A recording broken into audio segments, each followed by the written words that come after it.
Welcome back to another episode of the Aquademia podcast. I'm your host, Justin Grant. And I'm Maddie Cassidy. And today on Aquademia, we are exploring what happens when aquaculture, entrepreneurship, and education come together in a very real and tangible way. Joining us today are Jaden Schoppee, a student at the University of New England and CEO of SeaMade Kelp Bars.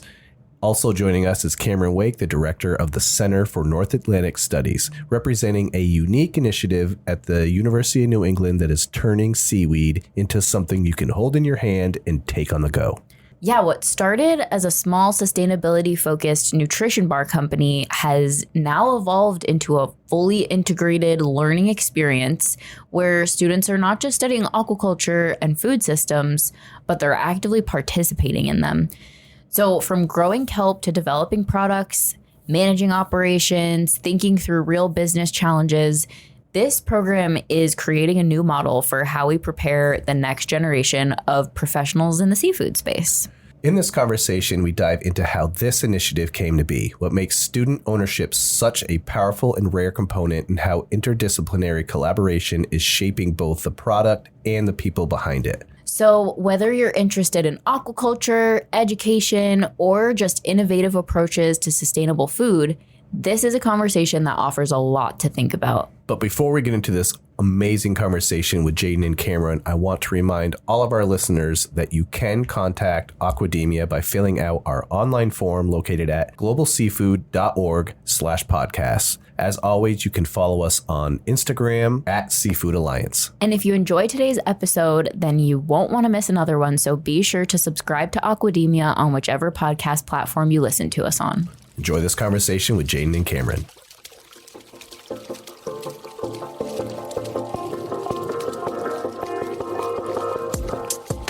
Welcome to the Aquademia podcast.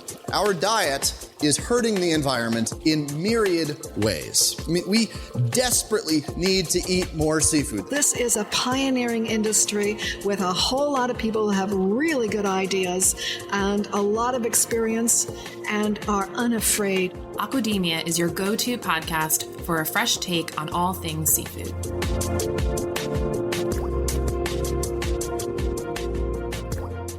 Jaden, Cameron, thank you both so much for joining Maddie and I on the Aquademia podcast. How are you both today?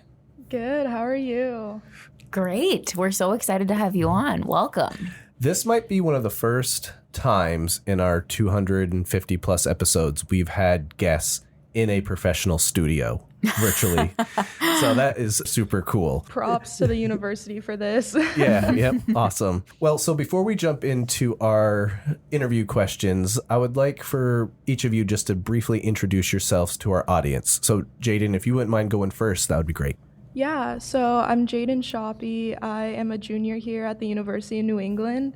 I'm athletic training and nutrition double major, and I'm currently the student project manager / CEO of the SeaMade Kelp Bar. Awesome.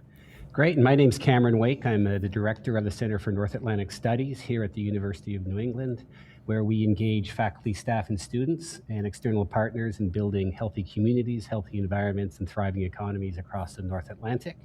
And I'm co-director of the SeaMade project, which fits directly into that mission statement for the Center for North Atlantic Studies.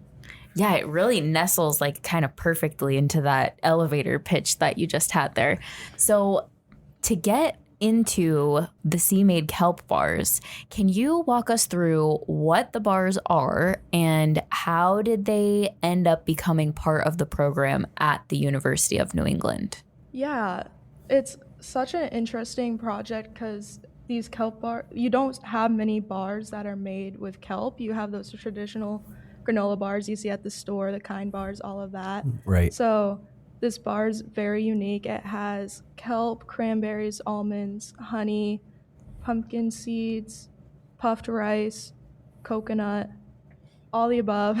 It's just such like a sweet and savory bar, and using these different whole grains and nuts. And we use the seaweed right off the coast of our campus, on the coast of Maine. So it's a very special bar where we're trying to get it more Maine-based and utilize our resources that we have around us. It's a really interesting origin story.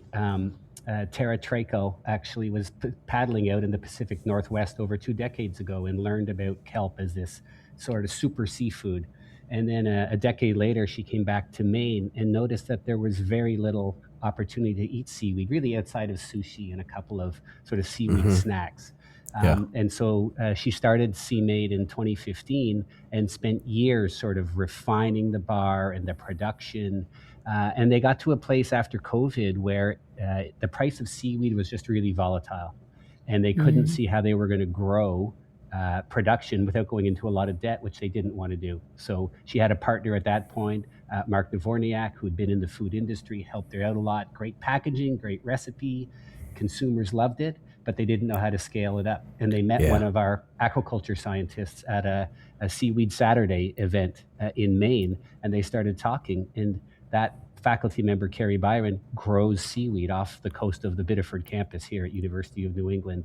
So that conversation turned into a broader university-wide conversation.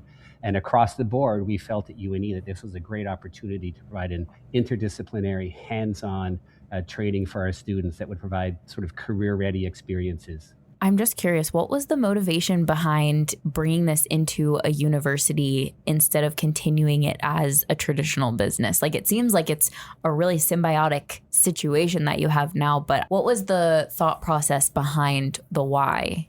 Yeah, so I would say it was really the two things I've just mentioned. One is not wanting to go into a lot of debt to grow a business. So it's very much a bespoke, handcrafted product.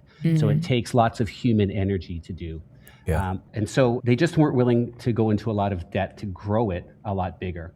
And then it was really this source of seaweed, I think, was the special sauce, is that Tara and Mark were having a hard time finding a stable source of seaweed at a stable price.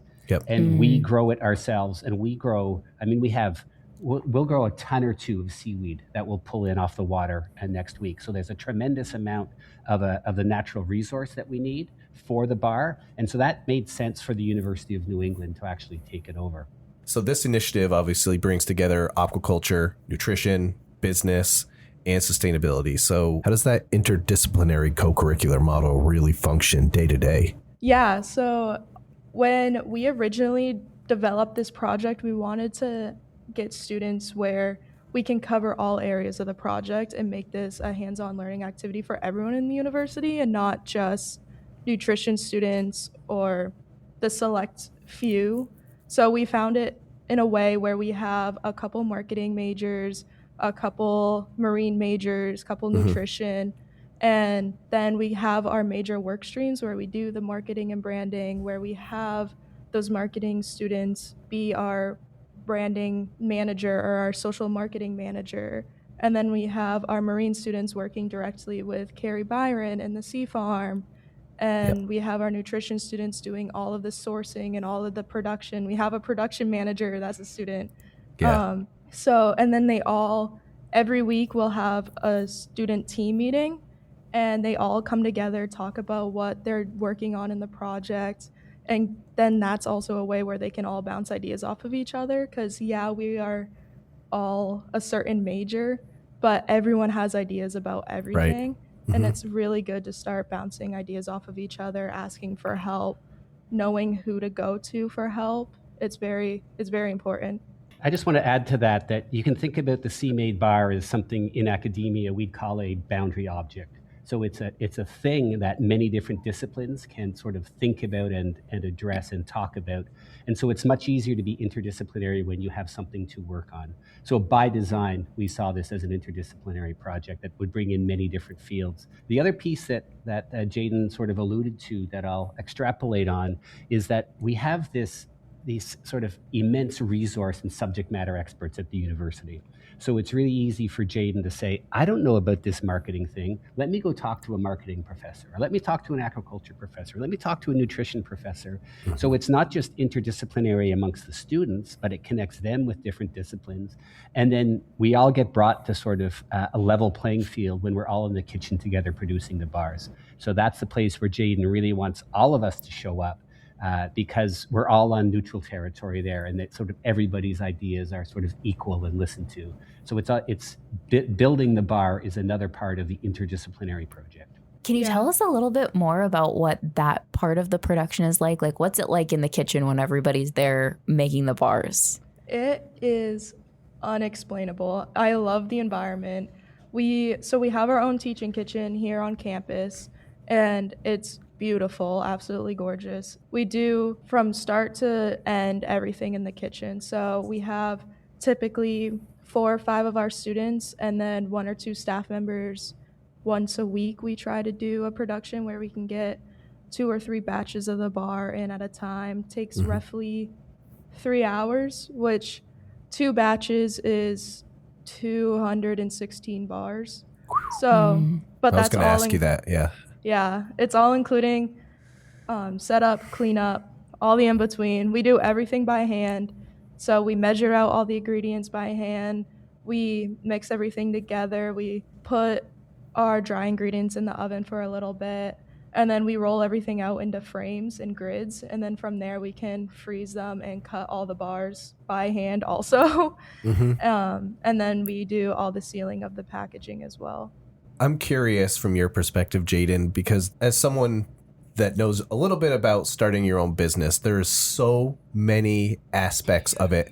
And it's not until you get into it that you go, I didn't think about this. I didn't think about that.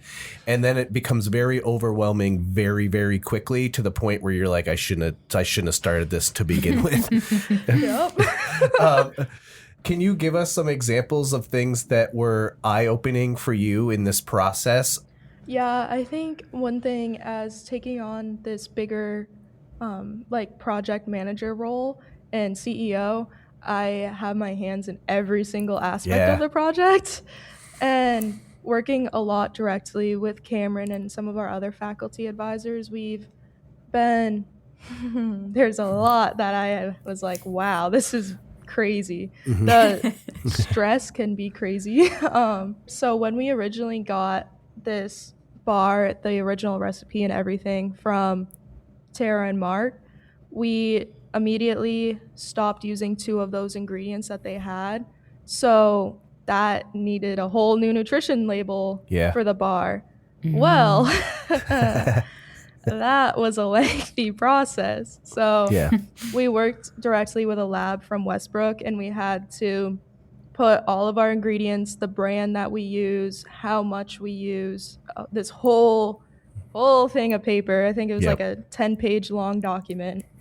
And we submitted it, paid for it, got one back, and we were like, oh my gosh, the sugar content is astronomically high compared to the first bar, and we didn't change anything with the sugar content. So what is that about?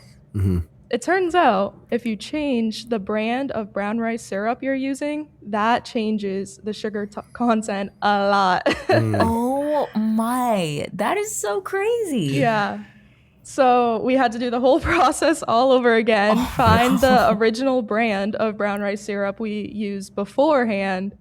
And because we weren't willing to accept the amount of sugar that was originally, that it came back with. It was way too much. We want it to be a nutritious bar, not, oh, there's 20% of your sugar a day is in this bar. Like, that's not, no. That's such an interesting story, and there's so much to it, and you don't realize how a minor tweak to an ingredient could have such a dramatic effect, and then that now is not what you were aiming for. So then you don't necessarily go back to the drawing board, but it delays things. I'd love to throw in another example. Early on, we realized that we wanted the bars to be in a UNE branded wrapper. And so it was a really beautiful mermaid type sort of situation with the old one, but we knew we wanted to change it. And so we had students work on it for a year. Jaden wasn't part of that group. And one of the things, for a year. Yeah, one of the things that they came up with was that we really want yellow on the package. There was no yellow, and because Maine is where the sun rises first in the United States, we sort of wanted a representation of the sun, but also sort of the sun that drives the photosynthesis that allows the kelp to grow in the water. So that was a really powerful message, but they weren't really able to work on the graphics in large part because it had to be branded with what the university wanted, not just with what the students wanted. So we then engaged our communications department. They were fantastic, and they came up with a couple of great designs, and we went back and forth for months. Well, can you do this? Can you tweak that? and so, there were a whole bunch of students commenting. There were the subject matter experts. And finally, communications said, enough, here's the 2 designs. and we went around to various senior administrators and said, which one do you like? And every group we went to split down the middle between the 2 wrappers. So then our provost came up with this brilliant idea of said, let's just put it out to a vote to the entire university community. So we did a broad-based survey. We got something on the order of 750 to 800 responses. And one wrapper won over the other wrapper, like 53% to 47%. And that's the final. I'm holding up. There it is. And it's really elegant. People really seem to like it. We're really happy with it. But that was a year and a half. And Jaden and I still remember the day we finally ordered the wrappers. We still had to answer like 15 different questions. And it was like we spent a morning going back and forth with the company that was printing them. And I was stressed. I wanted to get them ordered, but the team wanted them, made sure we get the right wrappers. And so it just took so much longer than expected. And at the same time, we were just thrilled with the result. Yeah, there was so many working parts. I mean, I was on this email chain with a direct representative from the people that we ordered the wrapper from. And we were emailing for months, and we got samples in, we got different quotes. It was all over the place. But no, for sure, with what Cameron was talking about with the wrapper design and we having to work directly with communications at the university, it can be difficult because we have to do a lot of things through them. So there's that double-edged sword of it's awesome to have a university back up the project. We cannot be more thankful for this. Your creative freedom in a certain way is limited, specifically with, we deal with the same issues. We're both in the marketing and communications department here, so we obviously have brand guides and all this stuff, and everything you're mentioning hits home to us. Definitely. The more cooks you have in the kitchen, pun intended, can make it so challenging. Absolutely. Yeah, because it's awesome that we have all these different resources to use. We have the teaching kitchen. We don't have to pay for an extra space to use. We have all the equipment. We have a sea farm. We have the production studio that we're in right now. We have everything here. They help fund our project. Yeah. But it's difficult. You have to go through the hoops, and trying to figure out who the best people are to go to for certain things has been, it's been tricky. And I would just add, I find that that's really one of the wonderful educational aspects about this project is that whatever institution you're in, you have to deal with institutional guidelines. And I was just telling Jaden the other day, I was never able to meet the chief financial officer of a university that I ever worked at. And as an undergraduate, we had to go and talk to the chief financial officer about how we're going to price these bars and how we're going to distribute these bars. And it's a great experience to learn about building those relationships in the institutions that you work in. So Jaden absolutely finds it challenging, and I find it a fundamental part of her education. Absolutely. For sure. That is such great preparation because pretty much unless you're starting your own business, you're going to have to function within an institution of some sort. And even if you do have your own business, you'll have to collaborate with other businesses and institutions that will have their own guidelines. So it really is such great preparation.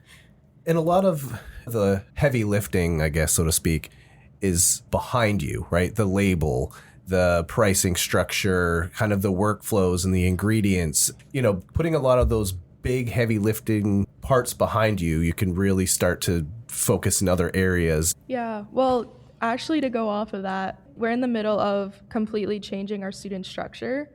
So last year we decided, okay, we're going to get a group of 10 students. We're going to split them up into the different work streams, and they're going to all have faculty mentors to help guide them with what they need to get done within the project. And this year we sat down the new team of students and we were like, no, if this is going to be a student-led business, we want more ownership in the project. So we were able to then we don't have as many students as we did last year, but I think it works really well. So every student can get more ownership in what they're working on. So instead, we are putting it in a way where the students are doing all the problem solving on their own. They're discovering Nice. what needs to be done, what needs to get worked on, make new ideas on how to do things. And then if they need help or if they have questions, they are initiating those conversations with the faculty. Yep. And just in the last couple of months, the change has been astronomical. I think that all the students are having way more fun. We've done a couple different sessions of asking them what they value the most in this project, in this business, and student leadership and ownership has been on top almost every time. That's For sure. something that we'd love to hear more about. So since this initiative is student-led, student-owned, you're not just learning about it or learning from it. Like, you have an active, very engaged role in the business. So what does that level of ownership look like in practice? When you mention if people have new ideas, then they're a little bit more flexible with being able to implement them. But like, what does that look like on a more zoomed out scale of the business, it being student owned? Yeah, I think that it's so hard to take a step back from it since I'm right in the middle of it. But I didn't know that I personally was going to be sort of in charge of these students and what they are getting done and what they're working on. When I just got offered to take a larger part in this business, take a larger role, I was like, yeah, it sounds good, but no, you're also directing other students while trying to get all of your other stuff done on top of school. So, but there's been some students that are awesome. They have new ideas. We have our production manager is a nutrition student. She has past experience working in a different sort of production with, I think it was like cheese making. And so she brought these new ideas of how to make our production run more efficiently. And how we can smooth the process, produce more bars quicker, all those things. And there's so many different ideas that she's brought on top of everything else the students have been bringing to the table. It's just that constant brainstorming of how can we make this better? What do we value in the project? What do we want to make sure we don't change? But then what can we change to make it better? I'd love to build on that, thinking about how we increase the efficiency of the bars, or the students do, I think is one of our central challenges going forward. So students definitely have gotten over some challenges, but there's this central tension between universities are not about producing nutrition bars, right? We're about educating students to be great professionals and leaders and citizens in the world. And so there's going to be this tension between that education and how we drive up production and drive down costs. And that's going to be a constant tension, and how that's organized by the students is going to be something Jaden's actually going to be working on this project over the summer as well. And that's a big piece of it, is how might we think about sort of separating the front office from the production, for example. But that really builds on what the students have already done and saying, we want to reorganize how this project is run and managed. Sorry, Jaden, you're not allowed to sleep anymore. Yeah. Yep. Yeah, that to say the least. Yeah.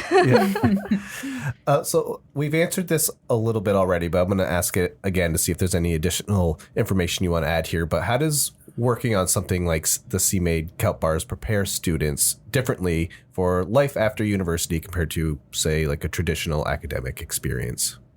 Yeah, I think one of the most important things that I have gotten out of it is how you talk to people, how you reach out. No matter what position you're in, you're going to have coworkers and even superiors, and you're going to need to figure out, how do I approach them? How do I communicate with them? And learn when to ask for help.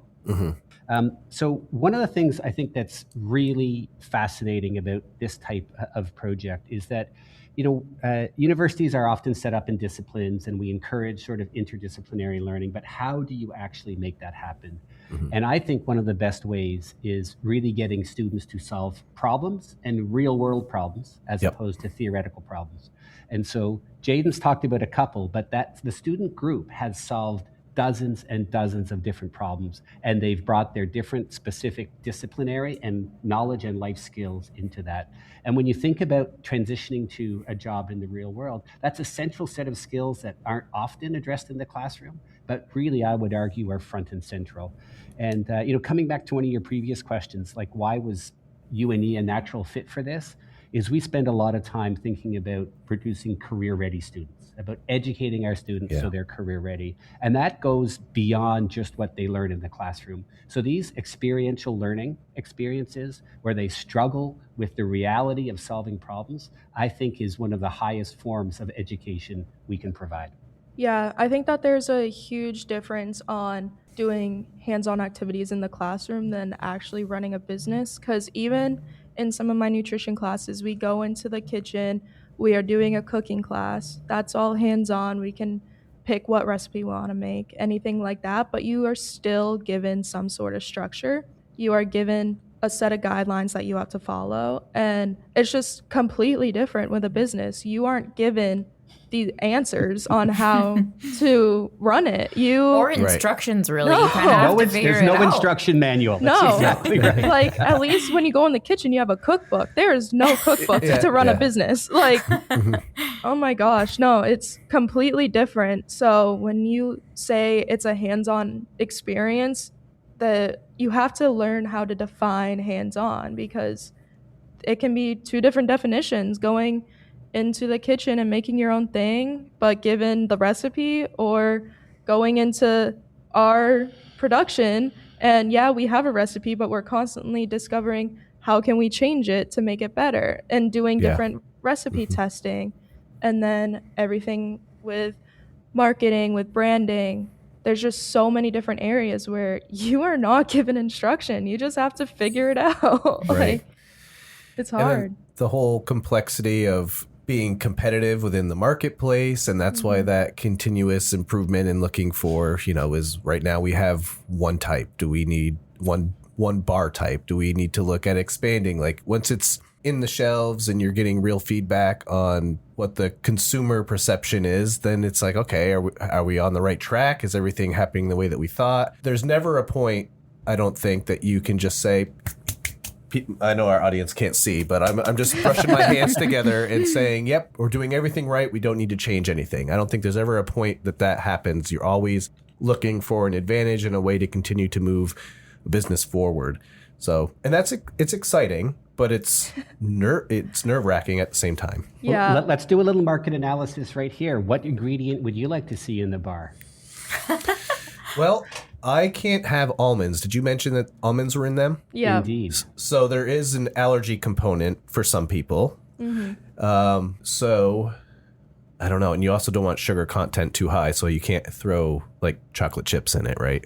Oh, well. Well. A lot of our students have been expressing how much they want chocolate in the bar. Our students have actually done, one of the first things they did, or at least our marketing students, they did a full competitive analysis of different bars that are out there, different granola bars, what they are costing, how many different types they have, what's in their bars.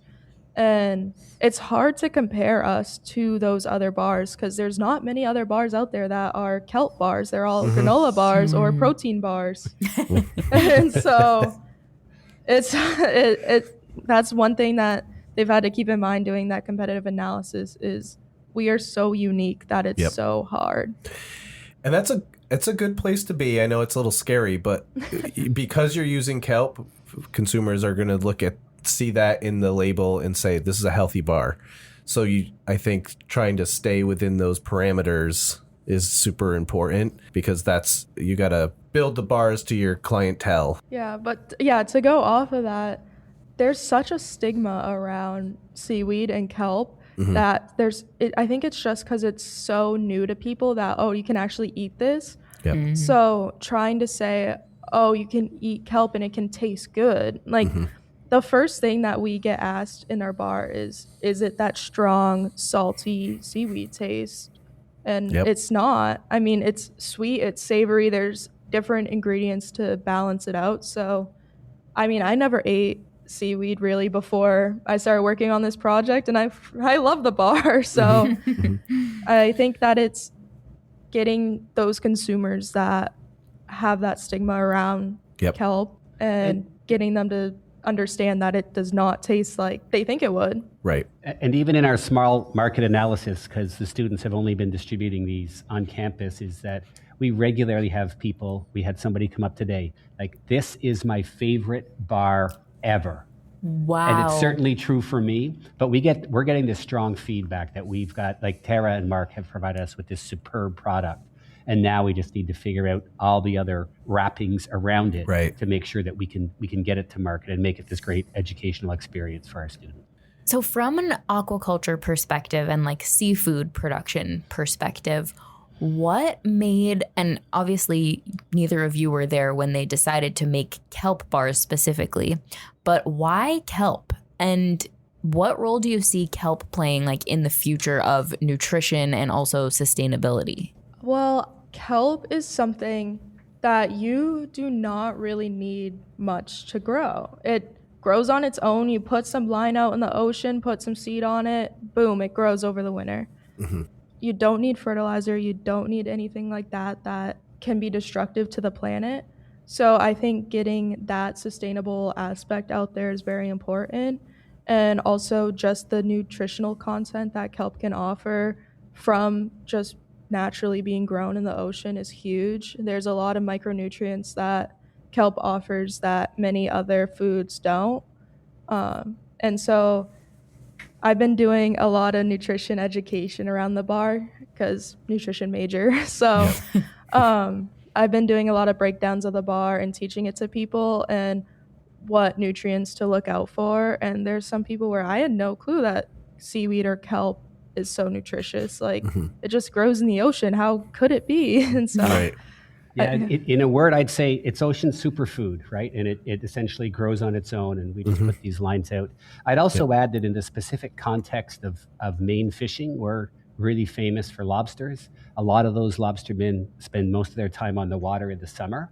And so it's really complementary to the lobster industry that we're not allowed to put our lines out until end of October or November, and then we have to have them out of the water before the real lobster season starts in May. And so it's complementary, and I don't know if you've heard, but we've got a lot of challenges around warming waters in the Gulf of Maine and a lot of concern about what's going to happen to our lobster population. And so not only sustainable from an environmental perspective, but also from a social economical perspective, it really makes sense to marry sort of the lobster fishery with the aquaculture.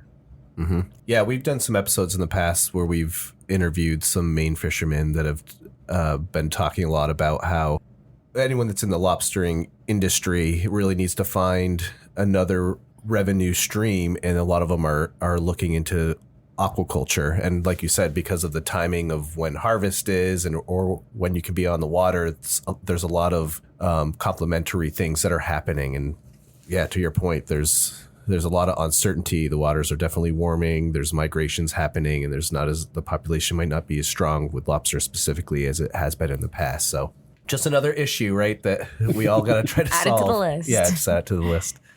Well, our issue right now is so whenever our kelp is harvested in the spring, we ship it to a company in Brunswick that dries it, processes it for us, all of that. Well, their dryer is not working now. They have shut down, and that has caused panic throughout the entire state. Oh, so now we're trying to figure out a way how do we dry our seaweed? We have our harvest is in 2 or 3 weeks, and we have no way to dry it except air dry. Oh my God. Cameron can talk more about it, but City of Biddeford won't allow us to get our own dryer. There's just so many different parts to it. I'm going to put on the optimistic hat, and by the time that kelp comes out of the water, we will definitely have a way to dry it. But we've got plan A, plan B, and plan C on right now. And I think that a lot of people who have grown seaweed over the winter in Maine are facing the same challenges. But I think we're going to go back to 1,000-year-old technology of wooden racks and drying it outside. Wow. It's just not that you ever want to be put in those scenarios to make business decisions and have to have plan B, C, and D because plan A is currently not on the table.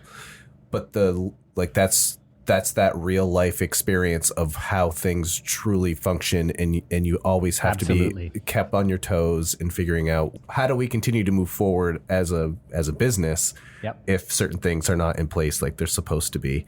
Solving problems. Right? Yeah, there's no shortage of challenges. But now you're also learning, probably, Jaden, all about the legalities of, like, I don't know what hoops the UNE Biddeford campus had to go through just to be able to put those lines out there. Maybe it was really easy, but I know there's been a lot of restrictions in the past.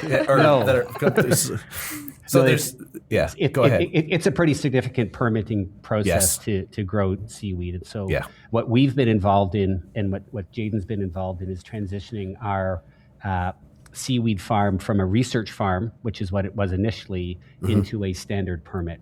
And we're just sort of towards the end of that project, but that's 60 to 70 page reports and months of work. Yes. And we're just waiting for our site visit, hopefully in the next month or two. Yeah. Did it help that you were already pre-established in a location? Absolutely. Yeah. Our struggle right now is anything that we have grown so far, we cannot use to sell bars. We cannot use in the bars that we are selling because they don't have that licensing. So even if we magically get the licensing next week before our sea farm harvest in a couple weeks, we still can't use it because when we seeded it and started growing it in October, it wasn't licensed. So it's hard. It was licensed, just not the standard license. Right. But so everything that we have now, we can really only use in sample bars, which we do have a lot of sampling. We do tabling events on campus. We've done a few off campus. So we do have enough demand for samples, but we have these massive trash bags full of seaweed that we're like, we can't use it enough. We can't use it quickly enough because we can only use it for sampling. Outside of legalities, have you run into any issues with the kelp harvest not going to plan? I don't know what that would look like, but that's another owning a business issue, right? With thinking of ingredients and I'm just curious if you've run into any of that. Nothing ever goes wrong on the water, ever. Right. No, I'm sure all of our listeners can commiserate with that. No, it was our first kelp harvest that I was involved with. We went out and, we have to sort of plan it in advance and get the boat ready and encourage the students and the faculty and the staff to join us. And it was, 4 to 5 foot seas. Yeah. And the boat was just, up and down. And we had one smaller boat that was trying to go out and get images and tow some buoys. And we didn't harvest as much kelp as we had wanted to. And so, no, I think it's a constant challenge, right? Being on the water and what's going to happen. I will just share, it's the first time I've ever seen kelp growing since I started here at University of New England and got involved in this project. And it was really one of the most magical days when we went out and just sort of cut all of that beautiful olive green sugar kelp off of the lines. And it just kept coming and coming and coming. And it was like nature provides.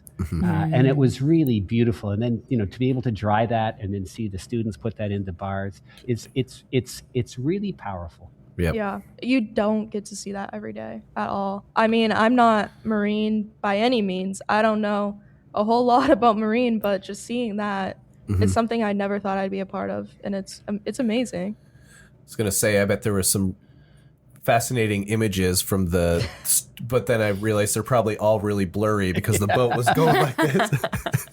Yeah, very gloomy. Yeah. So pivoting a little bit, I'm interested to hear, are you working with any partners outside of the university? So like when you're talking about this drying facility in Brunswick, are there other institutions like that you have to collaborate with in order to create the bars and run the business? Yeah, so right now we are currently having to get our seaweed from Maine coast vegetables just because we don't have our licensing to be able to use ours yet.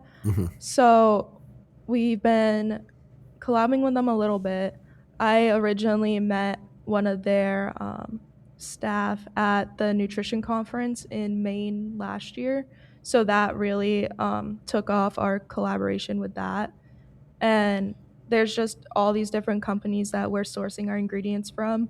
It has been talk of trying to create potential partnerships with these companies as well. It's tricky right now because we're so internal to UNE and we're still getting our footing on the ground, trying to get our name out there. So it's very hard to start getting these partnerships for sure without having as much as production as we would like. Right. So. Right. A couple, I think, partnerships we really want to be focusing on.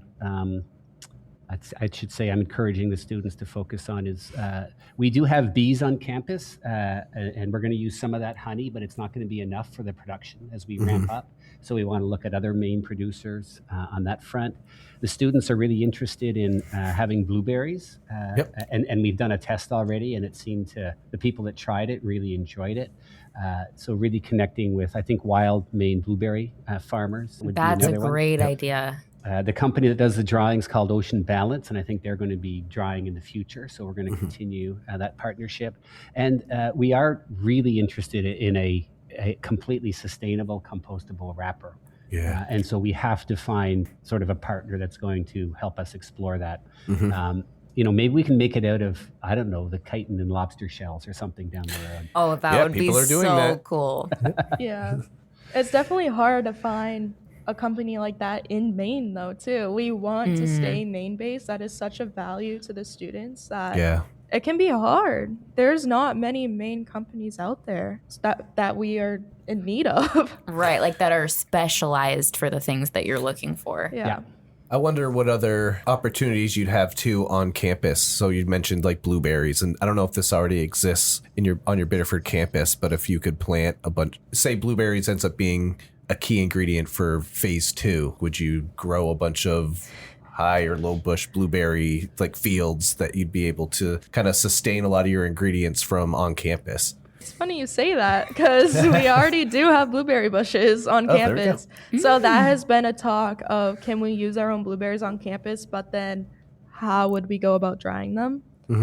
So there's just a lot. And also we don't have enough blueberry bushes that we could use for our production. So, limited editions. Yeah. Charge them double. Yeah. Handpicked by our students. Exactly. They would be too. Yeah, they would. Yeah. I love that you are exploring avenues like that, though, like keeping it hyper local. Like you mentioned the state of Maine, but even keeping it local to the campus is such a unique value proposition that SeaMade has. And I especially love the on-campus bees. Justin is a beekeeper, actually, and he lives super close to UNE. So if you need any extra honey, he usually has some lying around. Yeah, well, Maddie says that, but I have 4 active hives, which would probably give you enough honey for maybe one batch.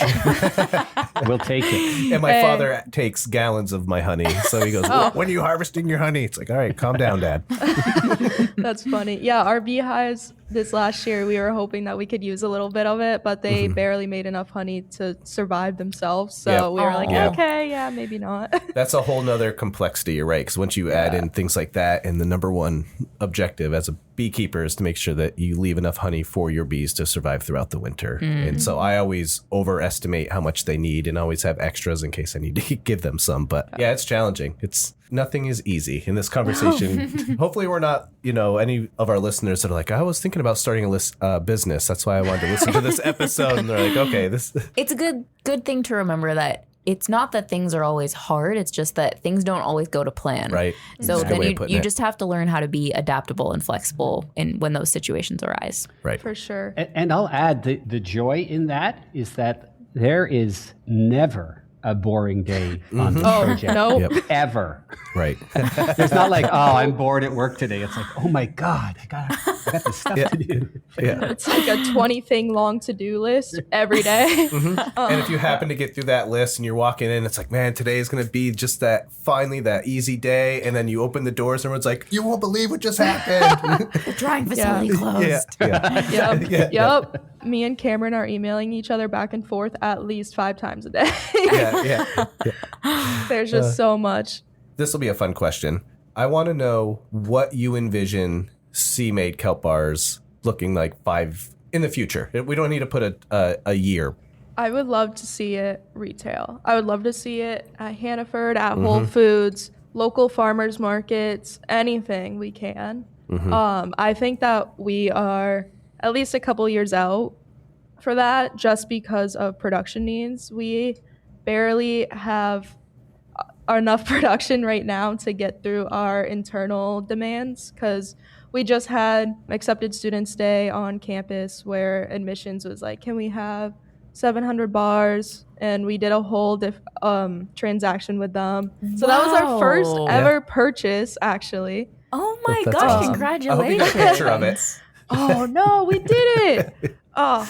But yeah, we did. We dropped off 700 bars to UNE admissions, and we made these fancy little postcards to go with them that have pictures and little explanation. Gosh. So that will hopefully gain student engagement and get students excited when they come to campus.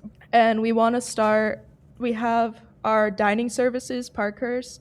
We want to start in the fall doing retail locations through them on campus at Biddeford and Portland to see how it sells, to then test the audience and what consumers like and how to best sell it and promote them. But I don't think that we can get to other retail locations for at least another year, but I would love to see at least throughout Maine would be awesome. Maybe New England. I think that it would sell great in New England for sure. I'd love to see the students actually be running this business at a profit in 5 years. So it's still going to be connected to UNE, but they would be in charge of the entire show, and that the faculty and staff around them would be subject matter experts helping them out. Yes. I'd like to see it integrated into the curriculum much more so that there's many opportunities to sort of touch the project based on whether you're in an accounting class or a marine aquaculture class or a nutrition class, that you'd be doing research to help improve the bar.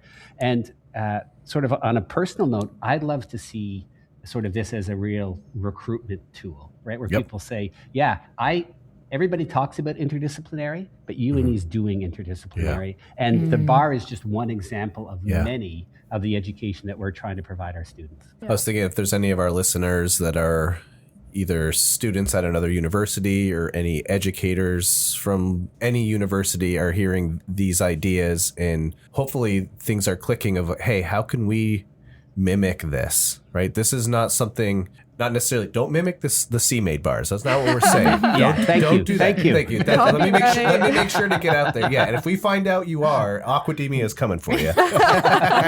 But just this whole approach is so valuable. And I got really excited just through our short conversation, just hearing the successes and the challenges and just being able to navigate through that from a student perspective is so powerful. And it's just really good to see. And like Maddie said, you're in my backyard. So when this starts to get bigger, well, I mean, if you give them out for free at campus, maybe just give me a heads up and I'll just drive down and be like, hey, I got to try one of these. Only if your student gets accepted. Only if your child gets accepted as a student here. Okay. All right. A couple years, Noella will be there. Yeah. She's in 6th grade now, so we got a ways to go. But by then, it'll be in retail. I'll be buying it and we'll be getting them in the stores. Yeah, exactly. That's the hope. Yeah, I think that we really want to get to retail, but also our students just really want to make this bar as local and organic as we possibly can. So things with like almonds are not a sustainable source of nuts. So we want to make it sustainable, local, organic. And these are big aspirations for the state of Maine. Like living in Maine, there's not much you can grow, especially year round. So how much can we grow within one season to sustain a whole year's worth of production? It's a lot. I know that we are going to try to get this, and we usually don't timestamp our episodes, but I will. So this is going to be coming out in April 2026. And we're doing that specifically because you have a couple events that you're going to be at. And I want to make sure that any of our local listeners that hear this episode, when it comes out, have time to, if they're interested, attend these events. Could you, either one of you, give us a little rundown of what's happening in the coming weekends? Yeah, so on April 25th, it's a Saturday. It's the 25th, right? Yep. Okay. I don't know what day it is. It's Saturday in April. Yeah, last Saturday. The 25th in April, we'll be at GMRI Gulf of Maine Institute for Seaweed Saturday. Come over. I think we'll have a table outside from like 11 to 4 p.m. And we'll be having samples of the bar. We'll have the postcards. We'll have, I think most of our student team will be there, including myself and Cameron. Yes, maybe up in there. But you got to be there now. Our audience is expecting it. Yeah, Cameron, come on. He's a busy man. But yeah, so it'll be a great opportunity to learn more about the bar and talk to other students about their experiences and also taste the bar. And we also have some stickers, so there'll be our marketing team's doing a lot of work on how we can market the bar better, and maybe there's this idea floating around of if you post a picture of one of our stickers on their Instagram, you get a free bar. So a little way of getting the word out there. Yeah. We have a new Instagram as well. It's SeaMade Kelp Bar, all one word. Okay. We don't, as of right now, have a post yet. Hopefully by the time this airs, we'll have a couple posts. So Awesome. Yeah. Now, how often do Seaweed Saturdays happen? Once a year. Once a year? Okay. So any of our audience members, if they happen to miss this April's Saturday, they can kind of follow GMRI or your Instagram account that will have a post of 2027 Seaweed Saturday event. Yep. Yeah. I'll also add there's a lot more celebration of seaweed at the GMRI event and actually sort of during Seaweed Week in Maine. So if you just sort of, Google Seaweed in Maine celebration, there's a lot going on, and there'll be many, many different booths and likely sort of hundreds and hundreds of people celebrating seaweed at GMRI. So it's a great opportunity for us to sort of show off our product, but there'll be many other sort of seaweed-based tables there. So a great celebration of coastal life in Maine. Yep. While we're on the topic of giving out resources and links for our listeners to kind of communicate with all of you or come to events, are there any other links that you want us to put in our show notes that would be useful to our audience members? Say someone wants to contact the university, wants to contact either of you, wants to learn more about what's happening with SeaMade. What's the best way for them to do that? Yeah, so on our website, there's a link in the bio of our Instagram page as well. Okay. But it's sites.une.edu/SeaMade. Okay. It's an internal website for now. We are waiting to go external until we start selling retail. And on there we have a list of any upcoming events as well as contact information. And you can also find my email on the bottom of some of the pages for more information. Yep. We have an email, cmade@une.edu, that you can also reach out to. A couple of us has access to that for sure. Excellent. So while you have the platform, either one of you, is there anything else that you want to get out there to our audience? I love this project. I think I'm a little biased because I'm CEO, but I think I never imagined that I was going to be here. I'm a healthcare major and I'm here running a business, but I think it's incredible when you put yourself out there to see the amount of things that you can do. And I think this project any student can benefit from for sure. And it's amazing. I get speechless sometimes talking about it. There's so much. Well, Jaden, I don't think you're giving yourself enough credit, Jaden, because you're the CEO and it's doing incredibly well. So congratulations to you. I know that there's a whole team of people behind you, but you do know what you're doing. Yeah, we spent 56 minutes talking about all of the different avenues and things that you're dealing with. I want to add, it's just really heartening to be part of a project supported by UNE that's really redefining what a career-ready education means.